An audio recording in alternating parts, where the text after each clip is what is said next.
अब चलते हैं न्यूमेरिकल नंबर 10 की तरफ, जिसमें हम लोग फाइंड करेंगे स्पीड ऑफ इलेक्ट्रॉन को और टाइम ऑफ इलेक्ट्रॉन को कि वो कितने टाइम के अंदर रेडियस ऑफ सर्कल को कंप्लीट करता है। सबसे पहले हम लोग यहाँ पर गिवन डाटा को लिखेंगे स्टूडेंट्स। यहाँ पर एनर्जी लेवल हमारे पास n इज इक्वल टू 1 क्यों है, क्योंकि हम लोग देख रहे हैं कि जो इलेक्ट्रॉन है वो फर्स्ट ऑर्बिट के अंदर ही रिवॉल्व करेगा। So energy level n is equal to 1 होगा। प्लैंक कांस्टेंट h की वैल्यू हमारे पास क्या होगी students, 6.63 multiply by 10⁻³ joule second. Mass of electron हमारे पास कितना होता है, 9.1 multiply by 10⁻³ kg। Radius of first Bohr orbit, radius of first Bohr orbit कितना होगा, r1 is equal to 0.53 multiply by 10⁻10 metre. Find हम लोगों ने क्या करना है स्टूडेंट्स, स्पीड v1 और फाइंड हम लोगों ने करना है time period t1। Speed electron की कि वो कितनी स्पीड से रिवॉल्व करेगा और टाइम कितनी देर में वो उस ऑर्बिट को कंप्लीट करता है।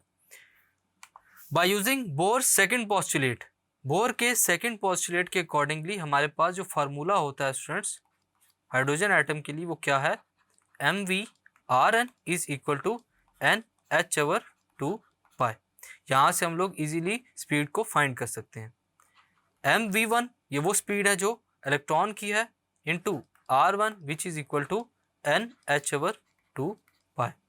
v1 निकालना है हम लोगों ने, v1 को हम लोग लेफ्ट हैंड साइड पर रखेंगे और बाकी वैल्यूज हमारे पास राइट हैंड साइड पे आ जाएंगी। सो NH/2 mr1।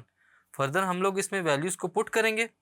So v1 will be equal to 1 multiply by n की वैल्यू है, किसके साथ मल्टीप्लाई होगा, प्लैंक कांस्टेंट h की वैल्यू के साथ, 6.63 multiply by 10⁻34 divided by values को पुट करते हैं 2 के साथ हमारे पास क्या है, पाई की वैल्यू होती है 3.14 मल्टीप्लाई बाय m की वैल्यू हमारे पास 9.11 multiply by 10⁻31 kg multiply by radius of हमारे पास क्या होता है students, electron orbit 5.3 multiply by 10⁻11।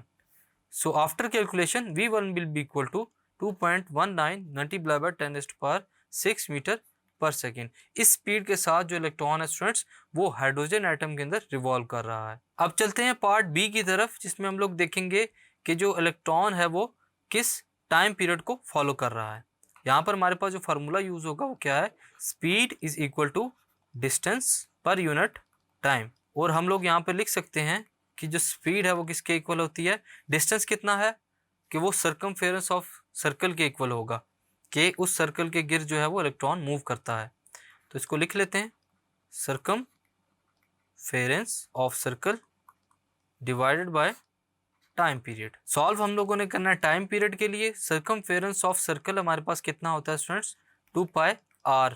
r1 इसलिए लिखा क्योंकि r1 जो है वो रेडियस की वैल्यू है इलेक्ट्रॉन के ऑर्बिट की।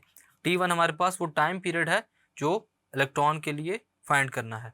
सो t1 हम लोगों ने फाइंड करना है, t1 को एक्सचेंज कर लेंगे v1 के साथ। t1 will be equal to 2πr1 divided by v1।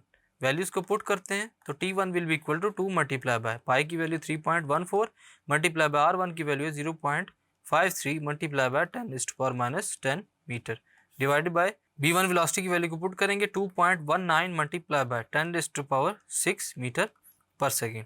So after calculation जो टाइम पीरियड आएगा हमारे पास वो क्या होगा students, t1 is equal to 1.52 multiply by 10⁻16 seconds.